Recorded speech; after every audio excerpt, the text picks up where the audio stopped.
Welcome back to my channel Santoshi classes.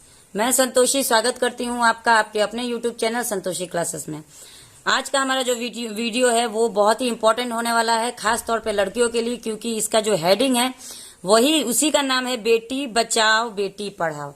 ठीक है, तो चलिए वीडियो को स्टार्ट करते हैं, ज्यादा समय नहीं लेते। तो सबसे पहले ये एक योजना है, बेटी बचाओ और बेटी पढ़ाओ। ये एक पैराग्राफ है और ये पैराग्राफ मैंने लिया है एक योजना के रूप में। ये एक योजना का नाम है, ये कैसी योजना है, इसका क्या क्या लाभ है, इसके बारे में हम लोग आगे जानेंगे। तो चलिए सबसे पहले हम लोग जानते हैं इंट्रोडक्शन के बारे में।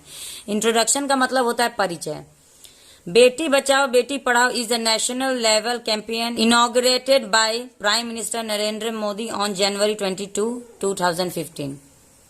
बेटी बचाओ बेटी पढ़ाओ एक का मतलब होता है एक राष्ट्रीय स्तर का एक योजना है जिसका उद्घाटन किया गया। इनॉग्रेटेड का मतलब होता है उद्घाटन करना, जिसका उद्घाटन किया गया किसके द्वारा?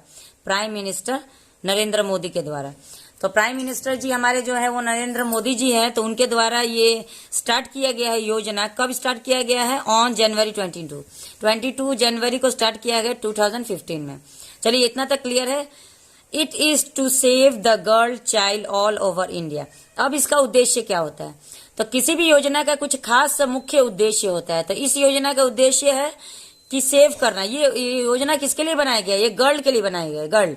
तो इसका योजना भी गर्ल से रिलेटेड होगा ना। तो इसका योजना का क्या लाभ है कि गर्ल चाइल्ड यानी कि जो बालिकाएं होती है, जो छोटी छोटी बच्चियां होती है, उन लोगों को सेव करना यानी बचाना।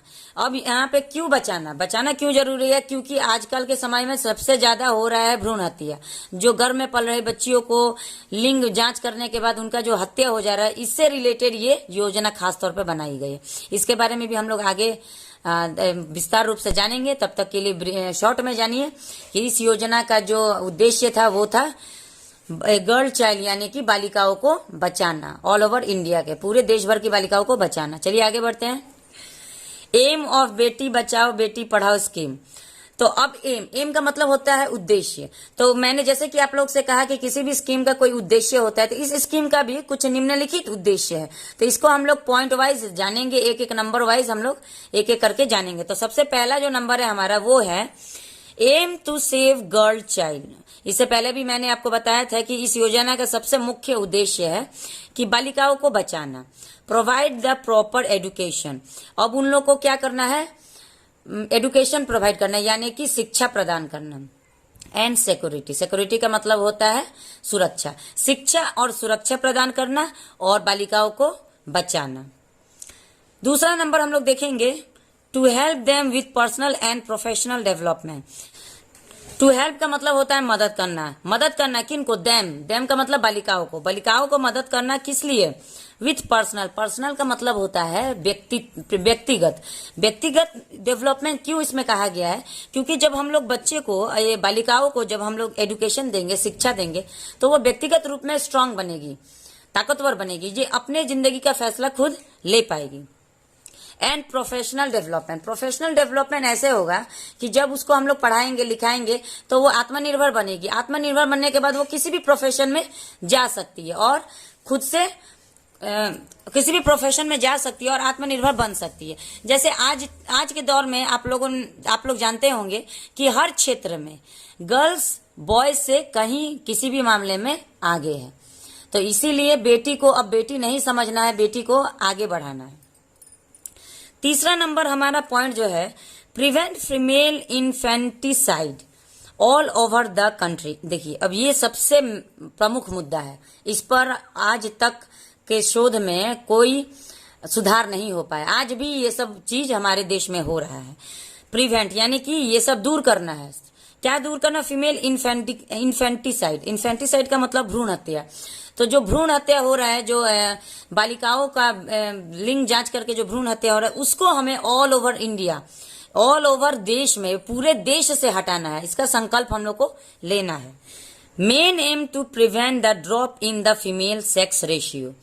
देखिए इसका एक और मुख्य उद्देश्य क्या है कि इसका मुख्य उद्देश्य है कि टू प्रिवेंट यानी कि रोकना है। किस चीज को रोकना है? ड्रॉप का मतलब होगा स्तर जो है वो नीचे गिर रहा है। फीमेल सेक्स का जो रेशियो है, रेशियो का मतलब होता है अनुपात। तो हमारा जब जनसंख्या होता है तो जनसंख्या में हम लोगों ने क्या पाया कि बॉयज और गर्ल्स का जो अनुपात है वो 1/4 हो गया है। अगर 3 हिस्से में बॉयज है तो 1 हिस्सा गर्ल्स हो गई। ऐसे कैसे होगा? तो इक्वल रेशियो में लाने के लिए हम लोग को क्या करना होगा? सबसे पहले भ्रूण हत्या बंद करना होगा। तो इसीलिए जब भ्रूण हत्या बंद होगा तो दोनों अपनी मात्रा में पैदा होगी बच्ची, तो उस हिसाब से हमारा जनसंख्या में लेवल रेशियो आ जाएगा, बराबर का रेशियो आ जाएगा। लेकिन अभी क्या हो रहा है कि रेशियो लेवल में नहीं है, बहुत ही लेवल गिरा हुआ है गर्ल्स का। 5 नंबर क्या कह रहा है? Encouraging the improvement of the women status in the country. Encouraging का मतलब होता है प्रोत्साहित करना, प्रोत्साहन देना। Improvement of the women status, women status हमारे देश में बहुत ही नीचे स्तर में गिरा हुआ है, क्योंकि हमारे देश की औरतें, शहरी इलाके में तो नहीं कह सकते, लेकिन गांव इलाके में औरतों को पैर की जुत्ती के नीचे दबाया जाता है। ये हम ऐसे ही नहीं कह रहे, ये है। ये जहां भी आप विलेज एरिया में जाएंगे वहां पे मर्दों का दर्जा सर पे बिठाया जाता है, औरतों का दर्जा चप्पल के नीचे की नोक में। लोग इस हिसाब से उन लोग के दिमाग में माइंड सेट है। तो ये जो वुमेन का स्टेटस बना रखा है ना जो गांव में, इस स्टेटस को हम लोग को हाई लेवल तक चढ़ाना है। तो अगर औरतें शिक्षित होगी, पहले बेटी शिक्षित होगी तब तो वो बेटी औरत बनेगी, और जब बेटी औरत बनेगी, शिक्षित बनेगी, तब जाके उसका स्टेटस बॉय के स्टेटस से लेवल में आएगा। तो इसीलिए औरत को किसी भी मामले में पीछे नहीं छोड़ना है, और उनका स्टेटस जो दर्जा होता है, इज्जत होता है, वो बराबर बनाए रखना है। Difficulties is in implementing this scheme, इसका मतलब क्या होता है? डिफिकल्टीज का मतलब होता है कठिनाई। अब देखिए, किसी भी स्कीम को रोशनी में लाने के लिए या उसको जगह बनाने के लिए थोड़ा समय तो लगता है, इसमें बहुत सी कठिनाइयां भी आती है। अभी क्या है कि हमारे देश के लोगों के दिमाग में एक रॉन्ग नंबर ठोका हुआ है।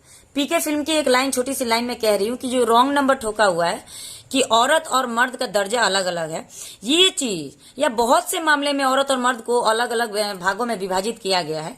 इन दोनों चीज को, इन दोनों माइंडलिटी को चेंज करने के लिए ये जो स्कीम लाया गया है, लेकिन ये स्कीम क्या है? इस स्कीम को प्रकाश में लाने के लिए बहुत सी कठिनाइयां हमारे सामने आई। हमारे सामने क्या? देश के सामने आई। तो वो क्या क्या कठिनाइयां थे, इसको भी हम लोग जान लेते हैं। पहला number, the mindset of people remain same even giving awareness. The mindset, जैसे कि मैंने अभी कहा कि उन लोग के माइंड में, लोगों के माइंड में एक सेट है। ऑफ पीपल के माइंड में सेट है। क्या सेट है? वो जो माइंड उन लोग के दिमाग में सेट है वो रिमेन्स मतलब वो बरकरार है। सेम, जो 10 साल पहले जो उनके दिमाग में सेट था वही 10 साल बाद भी उनके दिमाग में सेम टू सेम वही है। इवन गिविंग अवेयरनेस, भले ही हम आज के दौर में कितने भी जागरूकता उनको दे रहे, कितने भी जागरूक कर रहे, हम गांव के लोगों को कितने भी जागरूक करें, लेकिन उनके दिमाग में जो चीज 10 साल पहले थी वो आज भी बरकरार सेम टू सेम है। दूसरा नंबर कह रहा है, this scheme needs support to all society. अब किसी भी स्कीम को हमेशा बरकरार रखने के लिए एक लोग जिम्मेदार नहीं हो सकते। अगर ये देश का स्कीम है तो हम सबको सहयोग करना पड़ेगा, पूरे देश, कंट्री के लोग को, पूरे देश के लोगों को इसका सपोर्ट करना पड़ेगा। सही। तीसरा नंबर क्या कठिनाई कह रहा है? The dowry system is the another obstacle in this implementation. Dowry system किसको कहते हैं? डाउरी सिस्टम कहते हैं जो दहेज प्रथा। वो तो हमको लगता है कि इस देहात इलाके में, क्या अभी शहरी इलाके में भी इसका है, तो ये इतनी जल्दी तो खत्म होने वाला है नहीं, लेकिन धीरे धीरे हमको जहां तक लग रहा है सुधार हो सकता है। चौथा नंबर है, poverty and illiteracy is another drawback. गरीबी और अशिक्षित जो भी अशिक्षित लोग हैं और गरीब लोग हैं, ये भी एक हमारे देश का ड्रॉबैक यानी कमी है। इसकी वजह से भी हमारे लड़कियों के, हमारी बालिकाओं के जीवन पे बहुत गलत प्रभाव पड़ रहा है। कंक्लूजन का मतलब होता है निष्कर्ष। इस पूरे पैराग्राफ को पढ़ने के बाद, समझने के बाद हमारा क्या निष्कर्ष निकल के सामने आता है, तो चलिए हम लोग निष्कर्ष के बारे में थोड़ा सा देख लेते हैं। By this scheme people got awareness of girl child importance. इस स्कीम के द्वारा क्या हुआ है कि लोगों को जो जागरूकता मिली है उससे वो लोग जागरूक हुए हैं, कुछ हद तक जागरूक हुए हैं। बालिकाओं के इम्पोर्टेंस की, उनके महत्वाकांक्षाओं के लिए वो जागरूक हुए हैं। People now have a serious impact to work for girl child upliftment in society. अब लोग क्या कर रहे हैं, इस योजना को, इस मुद्दे को बहुत ही सीरियसली अपने दिमाग पे बिठा रहे हैं, अपने दिमाग में इसको सेट कर रहे हैं कि नहीं, ये कोई छोटी बात नहीं है, ये बहुत ही सीरियस मैटर है, सीरियस इम्पैक्ट, एक छाप छोड़ रहा है। सीरियस इम्पैक्ट का मतलब होता है लोगों के दिमाग पे एक सीरियस छाप छोड़ रहा है कि नहीं, ये गर्ल का जो बालिकाओं का जो उत्थान योजना है, इसको हम लोग को प्रकाश में लाना है, हम सबको मिलकर काम करना है। The success of this scheme will add tremendously to the economic growth of the country. इसका जो सक्सेस होता है, जो सफलता होता है, वो सफलता किस बात पे निर्भर करता है? इकोनॉमिक ग्रोथ पर निर्भर करता है। इकोनॉमिक ग्रोथ भी हो रहा है इसके सक्सेस से। अगर ये स्कीम सक्सेस होगा तो इसके साथ साथ हमारा इकोनॉमिक ग्रोथ होगा। क्यों? क्योंकि सिर्फ बॉयज ही हर क्षेत्र में आगे नहीं रहेंगे, गर्ल्स भी आगे रहेगी। जब गर्ल्स और बॉयज दोनों आगे रहेंगे तो हमारा आर्थिक जो आर्थिक विकास है, वो आर्थिक विकास एकदम जरूरी है कि वो आगे बढ़ेगा। This scheme help every girl child to be secured and protected. अब ये स्कीम क्या कर रहा है? मदद कर रहा है हर लड़की को, एवरी गर्ल चाइल्ड यानी कि हर बालिकाओं को मदद कर रहा है। सिक्योर का मतलब होता है संरक्षित और प्रोटेक्टेड का मतलब होता है सुरक्षित। तो ये स्कीम हमारी बालिकाओं को संरक्षित और सुरक्षित दोनों कर रहा है, फायदा हो रहा है। चलिए आज का वीडियो इतना ही। आज के पैराग्राफ में हम लोगों ने बहुत ही इंपॉर्टेंट टॉपिक के बारे में बात किया। अगर आप लोग को वीडियो थोड़ा भी अच्छा लगा तो प्लीज लाइक करिएगा। चैनल पे पहली बार है तो चैनल को सब्सक्राइब करें। चलिए मिलते हैं नेक्स्ट वीडियो में।